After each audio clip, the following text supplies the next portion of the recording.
Heard you were scraping plates these days. Dylan's voice, a low, guttural taunt, snagged Emily's breath. Another night, another shift at the river calf. She plastered on a smile, the kind that hid years of carefully concealed bruises. But tonight, he'd crossed a line. That much was clear. What he didn't know, what none of them knew as they watched her, was that her dad was sitting at the bar, a silent sentinel with a past they couldn't imagine, and that some billionaire was watching, deciding how to use his power. But here's the thing, though. Even as rage simmered, she offered him a quiet courtesy, a kindness he had long since extinguished in himself. They have no idea how her quiet kindness will change everything. Sitting there laughing too loudly and trying too hard to impress the woman beside him was the one person she prayed she would never see again. Dylan Hayes, her ex-husband, the man she had left after years of bruises hidden beneath sweaters and wounds, stitched together with silent fear. She froze for half a second, long enough for Dylan's eyes to land on her. His smirk came first, slow, cruel, the same smirk he used whenever he wanted to remind her he once owned her life. Emily steadied her breath, forced professionalism into every muscle, and walked toward them. Her voice cracked slightly as she greeted them, but she kept her posture firm. Dylan's girlfriend twirled her diamond bracelet, studying Emily the way someone studies a stain on the floor. "Well, well," Dylan drooled, leaning back. "Didn't think you'd fall this far, Emily. Die." Heat crawled up her neck. Still, she answered with a polite tone, refusing to give him the satisfaction of watching her break. She placed their drinks on the table and turned to leave, but Dylan wasn't finished humiliating her. He stretched his leg across her path, forcing her to step back, nearly spilling the glasses. A few customers glanced over, sensing tension. Emily swallowed hard. She needed the job. She needed the tips. She needed to keep breathing. What she didn't know, what she couldn't see, was that two men sat only a few feet behind her. One was her father, quietly nursing a coffee. The other was a billionaire who had been watching her for weeks. None of them knew how quickly this quiet dinner would turn into a storm that would shake every life in that room tonight. And both men were about to stand up. Robert Carter sat at the far end of the bar, his posture slightly hunched, both hands wrapped around a warm mug of black coffee. He wasn't supposed to be here tonight. Emily had begged him to rest, to stay home, to avoid the cold. But something inside him, some quiet worry only fathers understand, had pushed him to take the subway from his small apartment in Queens all the way to Brooklyn. He wanted to see his daughter with his own eyes, wanted to make sure she was truly okay. After her divorce, she had learned how to smile without light in her eyes, and that haunted him more than his failing heart ever could. The bartender, a kind man who'd served Robert once before, gave him a nod. "Your daughter works hard," he whispered. "She's one of the good ones." Robert smiled faintly. "She always has been." He turned slightly, watching Emily from a distance. She moved carefully between tables, her shoulders tight, her smile polite but thin. Something felt wrong. Her father always knows. He saw her face pale for a moment, saw her steps falter, saw her catch her breath as if bracing for a blow. Then Robert followed her gaze. His stomach dropped. Dylan. Even from across the room, Robert could feel the old dread, the fear he'd lived with during the years. Emily quietly avoided birthdays, dinners, and family gatherings. She always had excuses, always protected Dylan, always insisted things were fine. But Robert wasn't blind.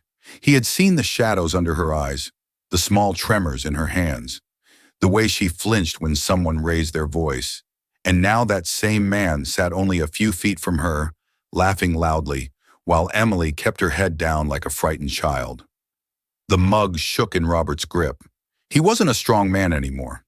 His heart medication made him dizzy sometimes, and walking long distances left him breathless.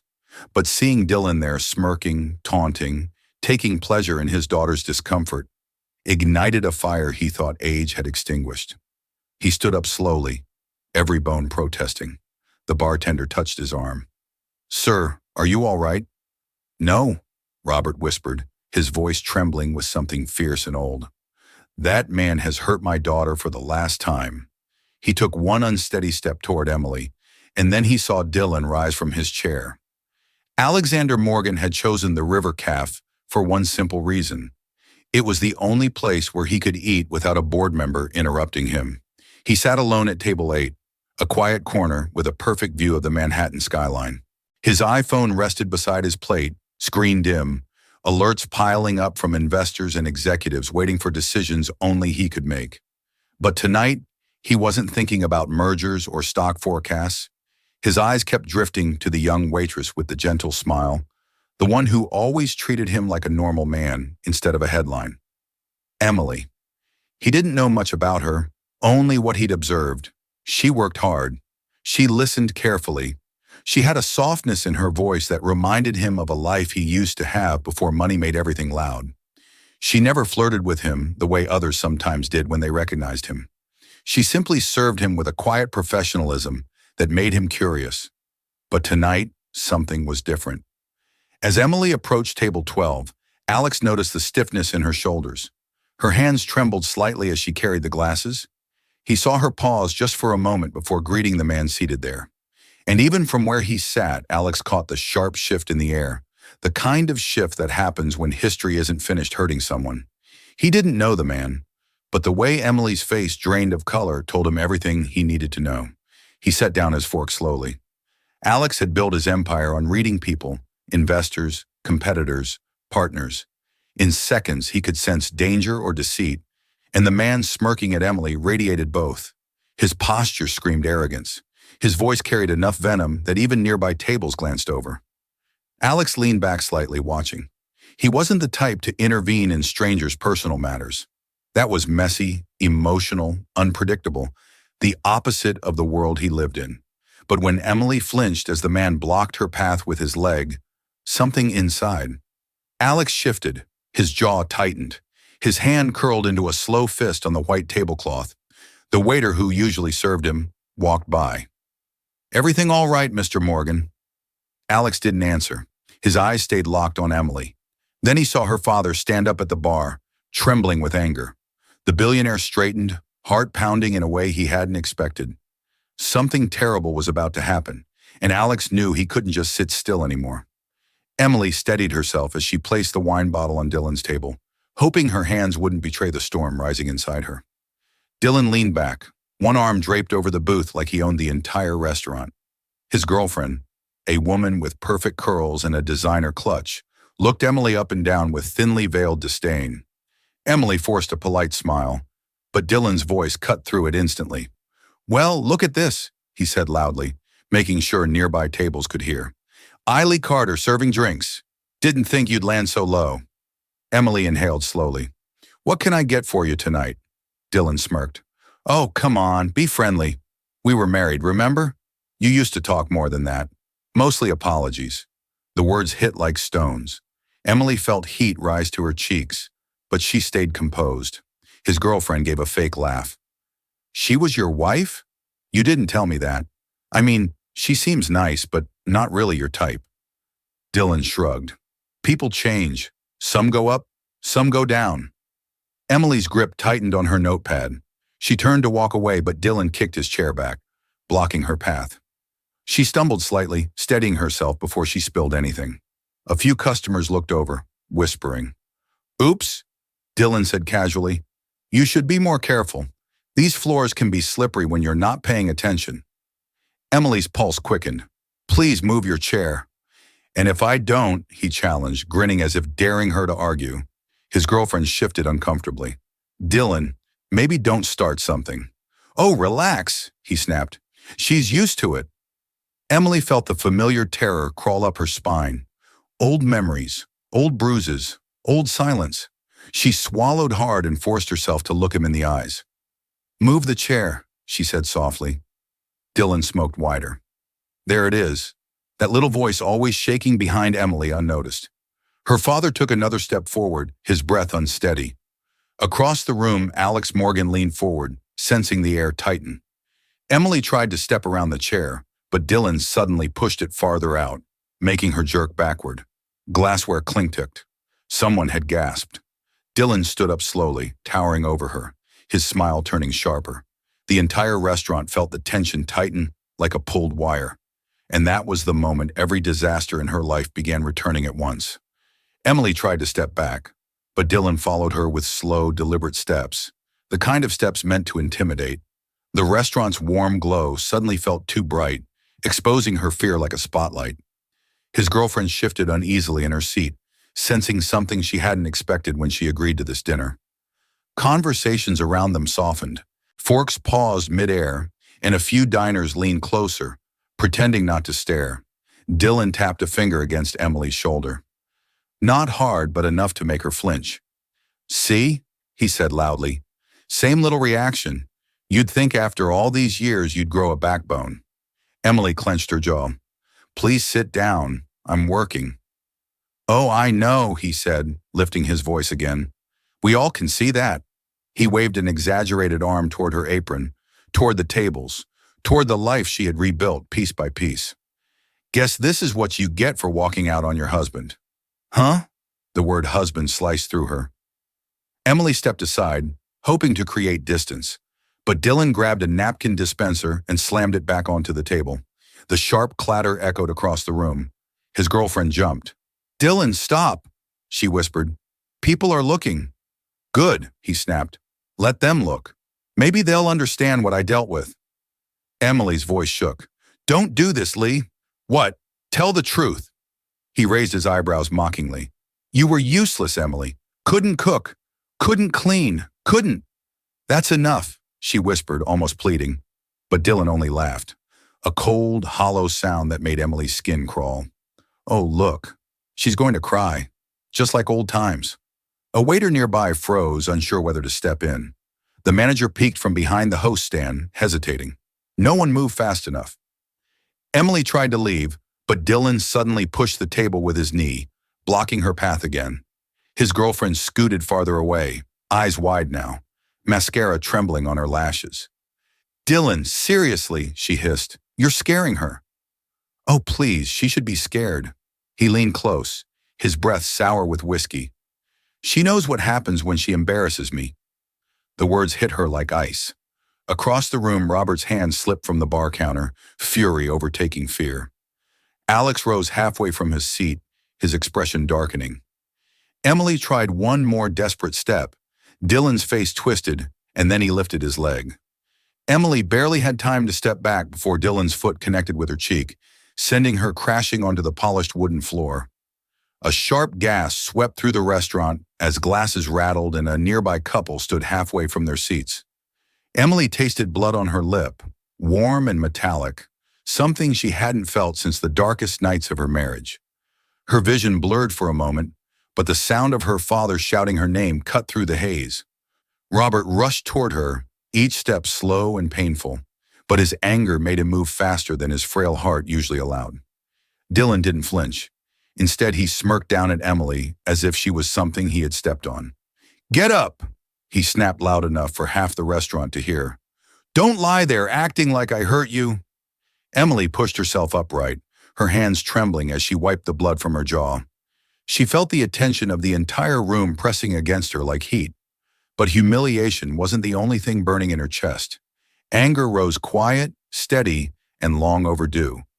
Dylan's girlfriend stood abruptly, her chair screeching against the floor as she backed away. "What is wrong with you?" she shouted, fear finally edging into her voice.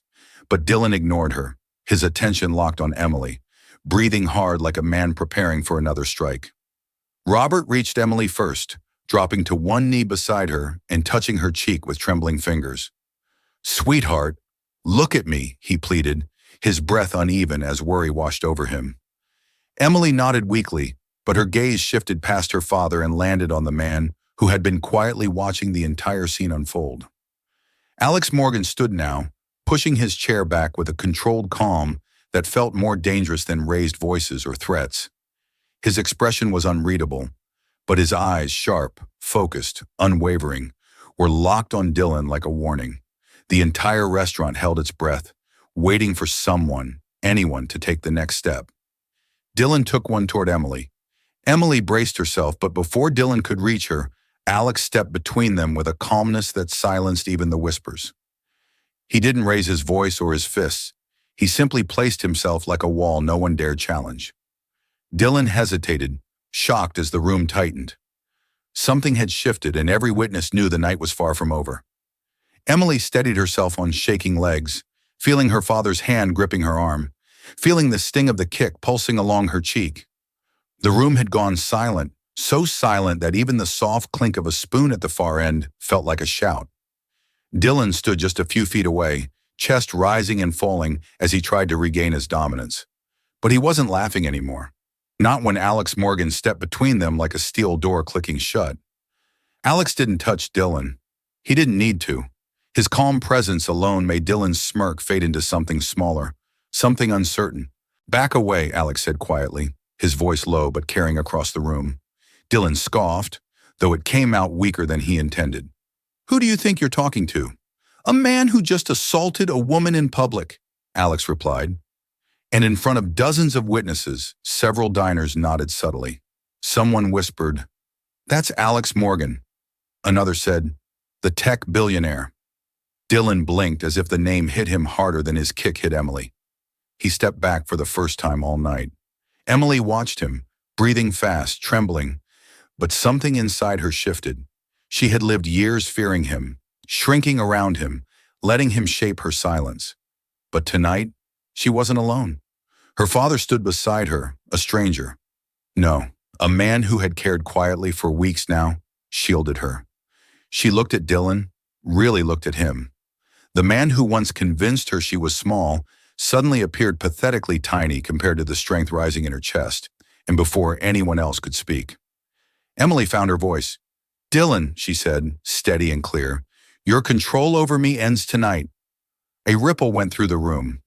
Even Alex turned slightly toward her, surprised. Emily continued, louder now, her voice trembling, but full of something fierce. "You hurt me for years. You humiliated me. You convinced me I was nothing. But look at me now. I'm still standing, and you can't touch me anymore." Dylan's face flushed red, anger and embarrassment twisting inside him. His girlfriend hurried toward the exit, shaking her head. Diners stared openly now, no longer pretending not to see. Emily's father squeezed her hand, pride softening his eyes. Dylan took one desperate step forward. Just as the restaurant doors burst open and flashing red and blue lights flooded the room. The moment the red and blue lights washed across the restaurant walls, a tidal wave of whispers rose from every direction. Two uniformed officers strode inside with authority, scanning the room as the manager rushed toward them, pointing shakily at Dylan. Emily instinctively stepped closer to her father, and Alex stayed positioned between her and the man who had terrorized her for years. Dylan's bravado cracked immediately. "Wait, hold on," he stammered, raising both hands as the officers approached. "This is a misunderstanding." She fell. "I didn't." "You assaulted a member of the staff?" one officer interrupted. "We received multiple calls from witnesses inside this restaurant." "Assault?" Dylan barked a desperate laugh. "She's my ex-wife. We were just talking. She's dramatic. Always has been." His voice cracked.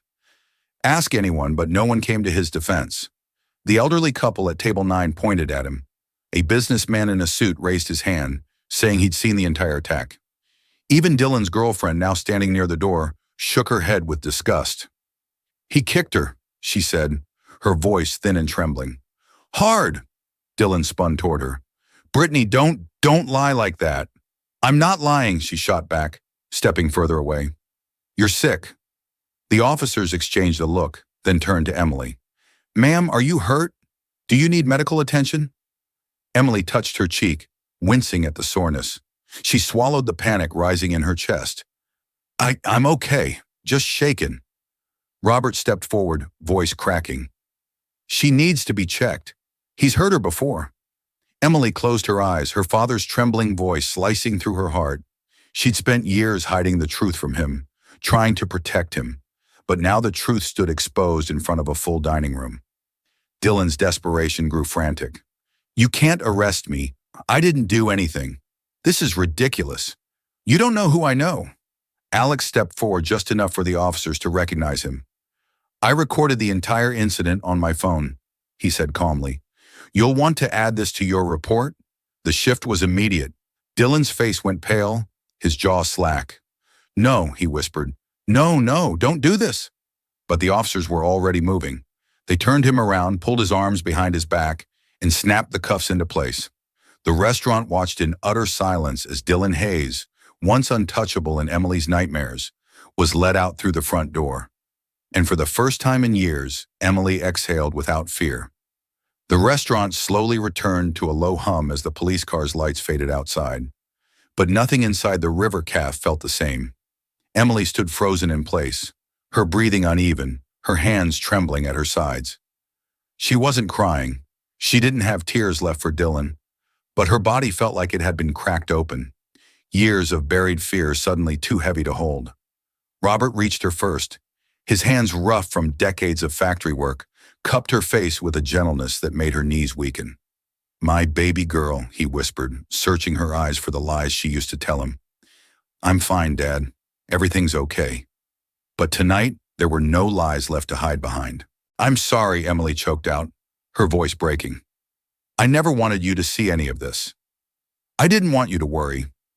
Robert's eyes filled with a fury she had never seen from him, not toward her, never toward her, but toward the years she had spent suffering alone. "Emily," he said firmly, "you never had to protect me. I should have protected you." Emily swallowed hard as his thumb brushed the bruise forming along her cheek. "I didn't want your heart to get worse," she whispered. "And I didn't want your spirit to get crushed," he replied, pulling her into his chest. He held her the way he had when she was a child, steady, warm, and safe. For a moment, Emily allowed herself to lean against him, to breathe in the familiar scent of motor oil and peppermint gum, to remember a world before Dylan. Nearby, diners watched quietly, some tearful, some nodding with empathy. One older woman placed her hand over her heart. Another murmured, "She's so strong." But no one watched as closely as Alex Morgan. He kept his distance for now, hands resting calmly in his pockets, giving Emily space with her father. Yet his eyes stayed fixed on her, every emotion written clearly across his usually unreadable face. Relief she was safe, anger at what had been done to her, and something deeper, something careful and protective that he hadn't allowed himself to name. When Emily finally pulled back from her father, wiping her eyes, she noticed Alex standing a few feet away.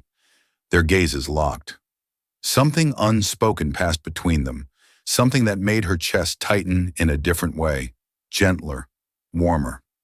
Robert followed her gaze, studying the tall man in the tailored coat, and with surprising clarity, he understood something his daughter didn't yet see. Emily wasn't alone anymore. Alex waited until Emily finished speaking with her father before approaching. He moved slowly, not wanting to overwhelm her. Yet the room seemed to shift around him as he walked. Conversation softened. Even the servers paused. There was something about his presence, calm, steady, purposeful, that drew every eye without him trying.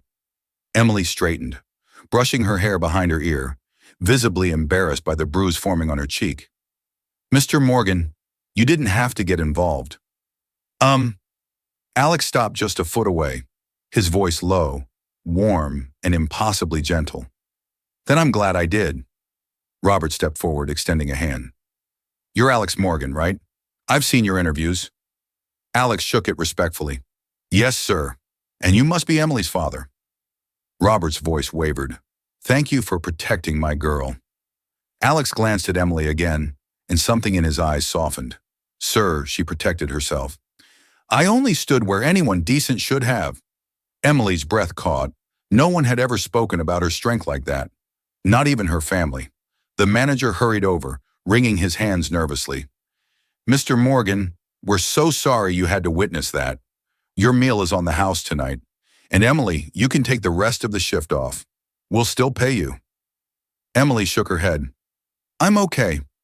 "Really," Alex stepped in gently. "You're not fine. You need air." The manager nodded quickly. "Of course. Take her wherever she needs, Mr. Morgan." Emily blinked. "Take me where?" Alex gestured toward the balcony overlooking the water. "Just outside, just to breathe. Nothing more unless you want it." Robert placed a reassuring hand on her shoulder. "Go with him, sweetheart. I'll be right here."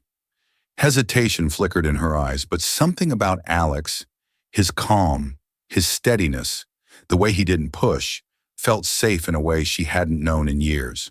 She nodded slowly. Alex opened the glass door for her, letting the cold night air wash over them. The Brooklyn Bridge glowed above, lights reflecting gently across the East River. Emily exhaled shakily, gripping the railing. Alex stood beside her, not touching her, but close enough for her to feel his presence. "Emily," he said softly, "no one deserves what happened to you tonight, and no one deserves to face it alone." Emily looked at him, truly looked at him. For the first time that night, her chest loosened. Something new and terrifyingly beautiful was beginning. The cold wind brushed against Emily's bruised cheek as she gripped the railing, trying to steady her breath. The reflection of the city lights shimmered across the East River, but her mind felt like a storm she couldn't quiet. Alex stood beside her, not crowding her, not touching her, just there, solid, steady, present in a way that made her chest tighten. "Emily," he said gently, "you don't have to talk, but if you need to, I'm here." For a moment, she didn't respond. She just stared at the water, her pulse loud in her ears. Then, almost without meaning to, she whispered, "I thought I'd never be free of him." Alex turned slightly toward her, his hands tucked into his coat pockets. "You are free. Tonight proved that." Emily shook her head, wiping her eyes. "People say things like that, but fear doesn't vanish just because someone's gone. It stains you, stays in your bones." She swallowed hard. "I spent years apologizing for everything. I barely remember what it feels like to speak without being afraid of the consequences." Alex's jaw tightened, a flash of anger crossing his eyes, but not at her. "He doesn't get to write your story anymore," he said firmly. "Not after tonight. Not ever again." Emily breathed out shakily. "I don't even know who I am without that fear." Alex looked at her with a tenderness she wasn't ready for. "Then let tonight be the moment you start remembering. Tamza." She turned toward him, cheeks flushed from both the cold and something deeper. "Why are you being so kind to me?" He hesitated, and for the first time Emily saw vulnerability flicker in his expression. "Because you deserve kindness." And because his voice dropped, "I care more than I probably should." Her breath caught. Before she could reply, the glass door behind them slid open. Robert stepped out, his expression strained but relieved. "Emily, you all right?" She nodded quickly. "I'm okay, Dad." Robert nodded at Alex with gratitude. "Thank you for watching her." Alex gave a small nod, but his eyes remained on Emily. She stepped away from the railing, wiping the cold tear from her cheek. Something felt different now, lighter, steadier, as if a weight she'd carried for years had finally cracked. She turned toward the door to go back inside, but froze. Standing just beyond the threshold were two detectives, their badges visible. One of them looked straight at her and said, "Miss Carter, we need to speak with you about additional charges against Dylan Hayes." Emily froze at the sound of her ex-husband's name, her breath catching painfully in her throat. The two detectives stepped onto the balcony, their expressions serious but gentle, aware they were approaching someone freshly wounded.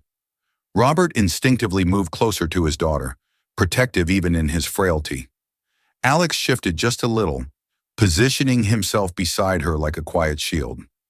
"Miss Carter," the older detective said, "we won't keep you long." But something came up during the arrest tonight. Emily swallowed hard, forcing her voice steady. "What? What kind of charges?" The younger detective pulled a small notebook from his coat. "Several witnesses called in after seeing him attack you. But one of our officers recognized Dylan Hayes from a previous domestic disturbance call filed 2 years ago." Emily felt her stomach twist. 2 years ago? That was before I left him. "Exactly," the detective replied. "That report was filed anonymously, but details match injuries you had at the time. We believe it was you." Emily lowered her eyes. She remembered that night, the night she'd gone to the hospital claiming she fell down the stairs. The nurse didn't believe her, but Emily had begged her not to call the police. Someone must have called anyway. Robert placed a steadying hand over hers, his voice cracked. "Honey, why didn't you tell me?" Emily blinked fast, tears burning. "Because I didn't want you to worry. You were sick. I didn't want to add more stress. Robert closed his eyes in pain. Not at her, but at himself. I should have known, he whispered. The older detective gently cleared his throat. Ma'am, you don't need to relive anything right now, but we're reopening that file. Along with new charges, this could secure a long-term sentence. Emily nodded slowly, absorbing the words. A long-term sentence. Not just a night in jail, not a slap on the wrist. Real accountability, real consequences. For the first time, she allowed herself to imagine a life where Dylan wasn't just gone, where he could never come back. The detective continued. If you choose to give a statement later, it would help, but you're not required tonight. Oh, Alex stepped forward slightly. She won't be doing anything tonight except resting. I'll make sure she gets home safely. Both detectives nodded respectfully, recognizing him, but more importantly, recognizing Emily needed space. They tipped their hats and stepped back inside. As the door closed, Emily exhaled shakily, gripping the railing. And for the first time, she whispered the words out loud. He can't hurt me anymore, Joel. Across town, inside the cramped back seat of a police cruiser, Dylan Hayes was unraveling. The confident smirk he wore at the restaurant had vanished, replaced by a tight, panicked expression that made him look smaller than he ever had. His hands twitched behind his back, cuffed so tightly his wrists burned. Every bump in the road jolted his bruised ego as much as his body. This is ridiculous, he muttered through clenched teeth.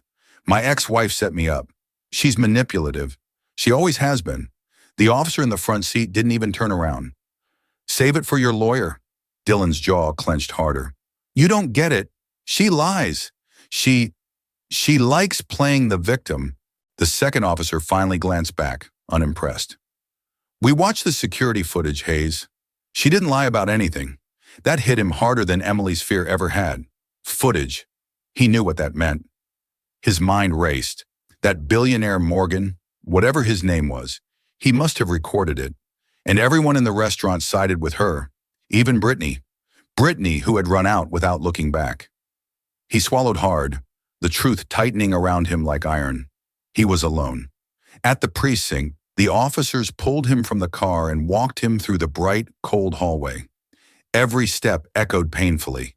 He felt the stares from other detainees, the judgment from officers, the humiliation of being treated like exactly what he was, a violent man who had finally gone too far. They sat him in an interview room. Fluorescent lights buzzed overhead. The walls felt too close. A detective entered, dropped a folder on the table, and sat across from him. Dylan Hayes, you're being charged with assault, and based on new evidence, we're reviewing past domestic violence allegations. Dylan's throat tightened. Evidence? What evidence? The detective opened the folder and slid a printed photo across the table. Emily's hospital visit from 2 years prior. Her bruised cheek, her swollen lip, the injury report. Dylan flinched. She said she fell. The detective's eyes didn't soften. We no longer believe that, and neither does the state. For the first time, fear, not anger, not arrogance, crossed Dylan's face. A real fear, a fear of consequences he could no longer outrun. The detective leaned forward. You're going away for a long time, Hayes, and I think you already know it. His voice cracked as he whispered, She finally beat me. And for once, he was right. Back at the River Calf, the night had calmed, but Emily's world was still trembling. She stepped back inside with Alex and her father at her side, the warmth of the restaurant wrapping around her like a blanket. Yet every familiar sound, the clatter of silverware, the soft jazz humming through the speakers, felt distant, muted under the weight of everything she'd held inside for years. Robert guided her toward a quiet corner table, lowering himself into the seat with effort. His breath was uneven, his hands shaking slightly. Not from illness this time, but from a fury he had swallowed too long. Emily, he said, voice rough and deep, I need you to tell me the truth now. All of it, Tom. She looked down at her hands, twisting nervously in her lap. Dad, it doesn't matter anymore. It's over. No, he said firmly, eyes glistening with pain. It matters because I should have been there. I should have protected you. Emily felt her throat tighten. I didn't want you to worry. You were recovering from your heart attack. I didn't want to add to your stress. Robert brought his hand to his forehead, overwhelmed. I thought you were just distant. I thought you were busy. I thought you were building your life. His voice cracked. I didn't know you were surviving. Emily reached for his hand. I stayed away because I didn't want him to hurt you too. He said he would. He threatened you, Alex. Standing close enough to hear, but far enough not to intrude, felt something twist in his chest. Anger, sorrow, and deep respect for the strength she'd carried alone. Robert closed his eyes as tears rolled down his weathered cheeks. Emily, no father should hear that. He squeezed her hand with surprising strength. You are my daughter, my only child. I would have taken every hit for you. Emily leaned her forehead against his shoulder. I know, Dad, but I couldn't risk losing you. Robert wrapped his arms around her frail arms that once carried her, protected her, lifted her. But tonight, Emily held him just as tightly.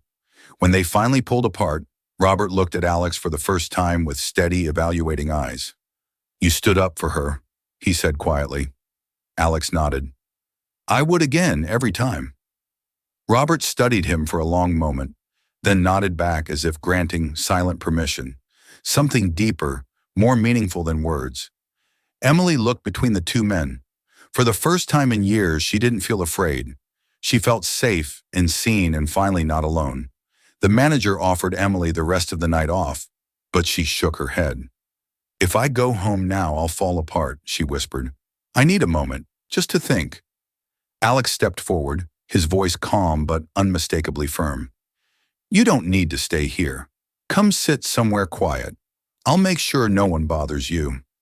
Robert nodded his agreement. Go with him, sweetheart. I'll be right here. Emily hesitated, but something in Alex's expression, steady, respectful, protective, eased her fear. She followed him to a secluded booth near the windows, where the lights of Manhattan flickered across the river like scattered diamonds. Alex slid into the seat across from her, setting his phone aside as if nothing in the world mattered more than the shaken woman in front of him. Emily stared down at her hands. Her fingers trembled, betraying the storm inside her. I'm sorry you had to see that, she murmured. Don't apologize, Alex said immediately. You didn't cause what happened tonight. He did. Emily exhaled shakily. I thought leaving him meant it was over. I didn't expect to ever face him again. Alex leaned forward slightly, his voice lowering. Emily, the way you stood up to him, the way you spoke, you were stronger tonight than you realize. She shook her head. I didn't feel strong. I felt small, exposed. Alex's jaw tightened. He wanted you to feel small. Men like him only feel powerful when they're hurting someone weaker. But tonight, you weren't the weak one.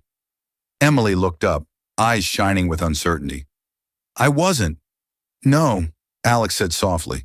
You were brave. You stood up in front of an entire restaurant and told the truth. He tried to break you, and he failed. Emily blinked hard, swallowing the knot in her throat. No one had ever spoken to her that way. Not her ex-husband, not friends, not even family. Alex's words didn't feel like pity. They felt like truth. She rubbed her cheek where the bruise was darkening. I don't even know why you care. I'm just a waitress. You're you. Alex's eyes held hers unwavering. I care because you're a good woman who's been through hell, and no one should face that alone. Not anymore. Her breath caught. In that moment, she saw something in him.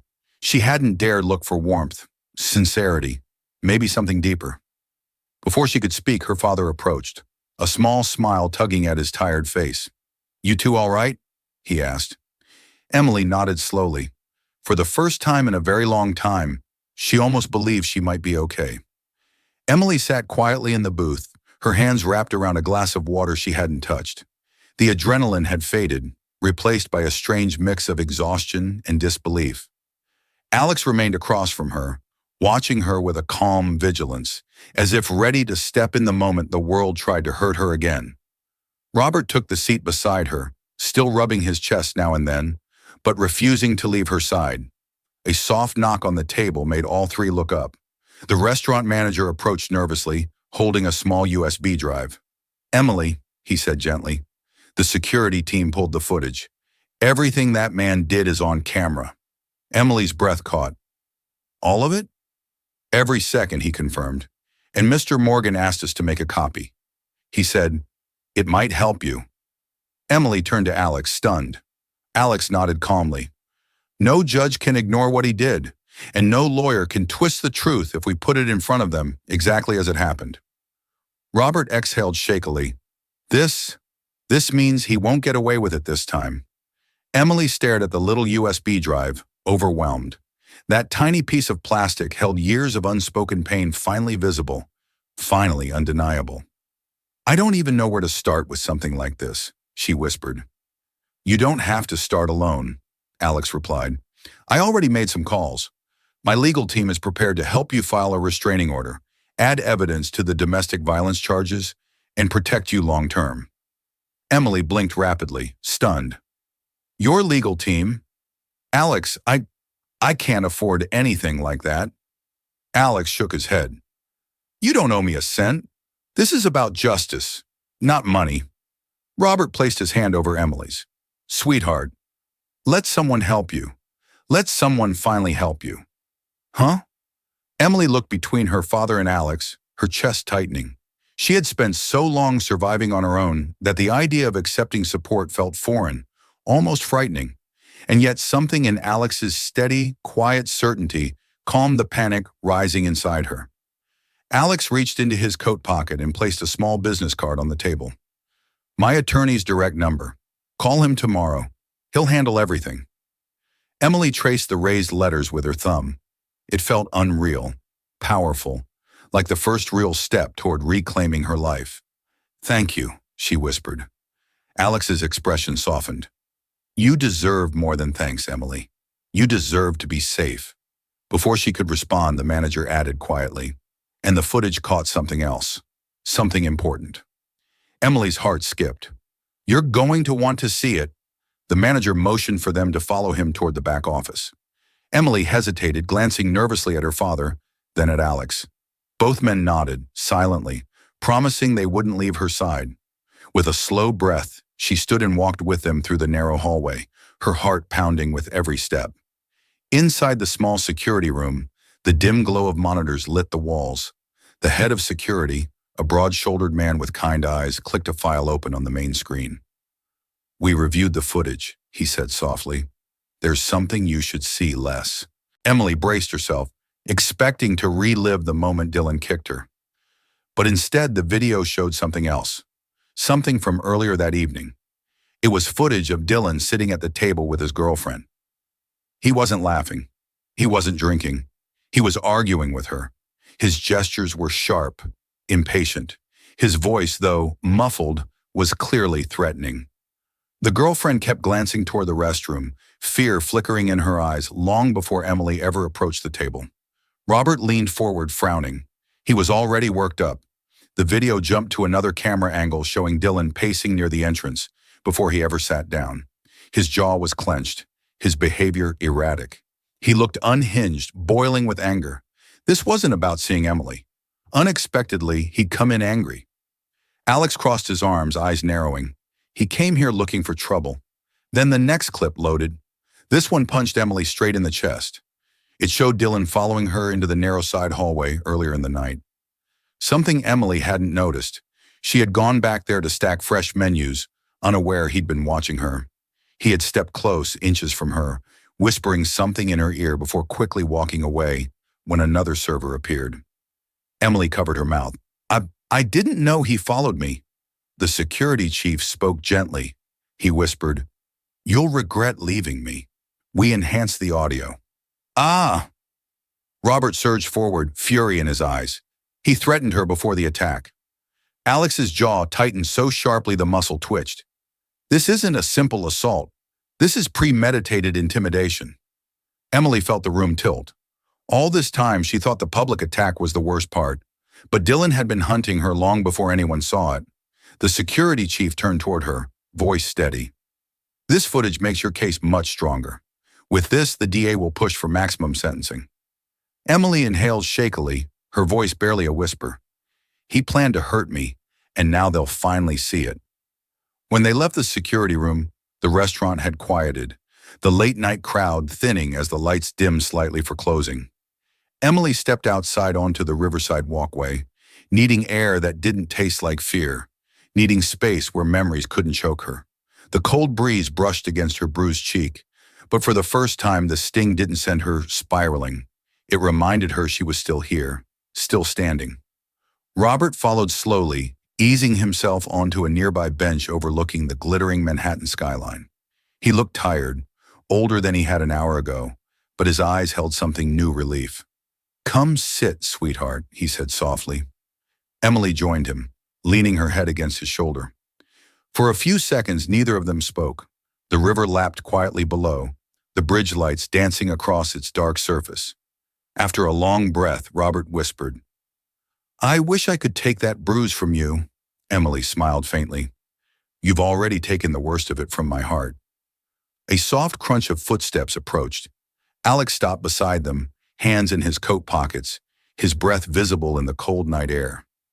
"I didn't want to interrupt," he said gently, "but I wanted to make sure you're both all right." Robert nodded. "We're all right because of you." Emily looked up at Alex, eyes tired but clearer than before. "I don't know how to thank you," she murmured. "You didn't have to do any of this." Alex sat on the other side of her, leaving enough space to respect her. But close enough, she felt the quiet warmth of someone who cared. "I didn't do it because I had to," he said. "I did it because no one deserves to face what you faced tonight," and because his voice softened. "I'm glad I was there, Dee." Emily turned toward the river again, feeling something she hadn't felt in years: safety. Not because Dylan was gone, not because the police had taken him away, but because she wasn't carrying everything alone anymore. "I spent so long surviving," she whispered. "I forgot what it felt like to breathe." Alex glanced at her gently. "Then start now, one breath at a time." She inhaled slowly, deeply, letting the night air fill her chest. Her father placed a comforting hand on her back. Alex's presence steadied her without a word. For the first time in years, Emily didn't feel like a broken woman rebuilding her life. She felt like a woman finally stepping into it. The next morning, sunlight streamed through the small gaps in Emily's curtains, lighting her apartment with a warmth she hadn't felt in years. Her cheeks still ached, and the bruise had darkened overnight. But for the first time, she didn't wake up with dread twisting in her stomach. Instead, there was something else: quiet. Hope, steady and unfamiliar. Robert sat at her tiny kitchen table, sipping coffee from an old ceramic mug. "You didn't sleep much," he said gently. Emily shrugged, pouring herself a cup. "It was a lot to process," her father nodded, "but you handled it. I'm proud of you, sweetheart." Before she could answer, a soft knock sounded at the door. Robert gave her a knowing look. That must be him, too.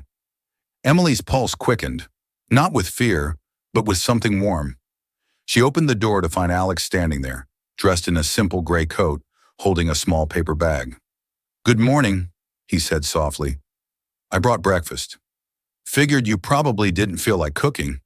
Her heart fluttered in a way she wasn't ready to understand. "You didn't have to." "I know," he replied with a small smile. "That's why I did." Inside, Robert greeted him warmly.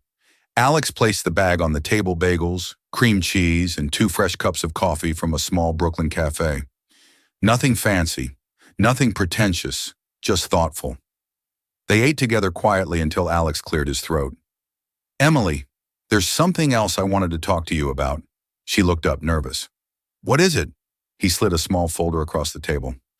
"I spoke with the owner of the Riverside Bistro, one of the restaurants under my company. They're hiring front-of-house staff. Better pay, safer environment, more support. I recommended you." Emily's breath caught. "Alex, I don't know what to say." "You don't have to decide now," he said quickly. "But you deserve a place where you're appreciated, not where you're afraid someone from your past might walk through the door." Robert nodded firmly. "He's right, sweetheart.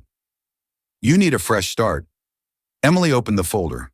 A schedule, a uniform voucher, a welcome letter with her name already written in. "Here I sung, 'Why are you doing this for me?'" Alex held her gaze, his voice steady and honest.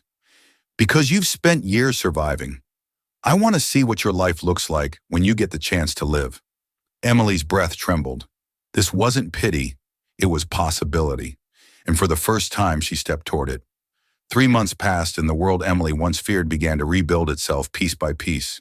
She started her new job at the Riverside Bistro, where every shift felt different, lighter, safer, and filled with people who didn't know her as the woman with the bruises, but simply as Emily. Her father's health improved with regular check-ins, warm dinners, and the peace of finally knowing his daughter was safe. Meanwhile, Dylan's trial moved quickly. The evidence, security footage, eyewitness statements, Emily's medical records, all stacked against him like cold, immovable walls. The judge sentenced him to a long-term term in state prison. His girlfriend left him. His job revoked his access. His landlord evicted him. The arrogance he once flaunted had evaporated, leaving him with nothing but the consequences he'd earned. Emily watched the verdict from a courtroom bench, Alex seated quietly beside her. When the judge announced the sentence, she didn't clap or smile. She simply closed her eyes and exhaled, letting years of fear slip out with that single breath. Justice didn't feel triumphant. It felt clean, like a wound finally stitched shut. After the hearing, Alex walked her out of the courthouse. "It's over now," he said softly. Emily nodded. For the first time, I believed that over the next weeks, Alex became a constant presence. Not overwhelming, not demanding, just there. He'd pick up her father's prescriptions when she worked late. He'd bring her coffee on her busiest mornings. He'd listen, truly listen, when she talked about rebuilding her life. One evening, under the soft glow of the Brooklyn Bridge, Alex took her hand for the first time. "Emily," he said gently, "I don't want to rush you, but I want you to know my feelings for you are real." Her heart warmed, steady and certain. "I know," she whispered, "and I'm ready." Their relationship grew slowly, beautifully built, not on rescue, but on respect. A year later, Alex proposed during a quiet dinner overlooking Manhattan. No audience, no spectacle, just him on one knee asking for a future built on healing, trust, and love. Emily said yes. Their wedding was small, intimate, full of laughter and quiet tears. Her father walked her down the aisle, beaming like the world had finally righted itself. 2 years later, they welcomed a baby girl, Grace Morgan, whose tiny cry felt like the universe rewriting Emily's story with light instead of bruises. Standing in their Manhattan penthouse, holding her daughter against her heart, Emily realized something. She hadn't just survived, she had finally begun to live. So that's how the story closes, my dear friends. And if you're still here with me right now, it means something in this journey touched your heart in a way that matters. Maybe it reminded you of your own strength or of a moment when life pushed you down, but you stood back up anyway. Emily's story teaches us something powerful. Healing is possible, even after years of fear. Justice may come slowly, but it comes. And real love, the kind that protects, listens, and never controls, always grows in places where kindness lives. As Marcus Aurelius once wrote, "You have power over your mind, not outside events." Emily didn't control what happened to her, but she controlled how she rose from it. And you can too. Whatever you're carrying tonight, whatever bruises life has left on you, remember that you deserve peace, safety, and a future full of light. If this story made you feel something, strength, hope, maybe even a little healing, please like this video, share it with someone who needs it, and subscribe to our channel. Your support helps us continue telling stories that reach hearts.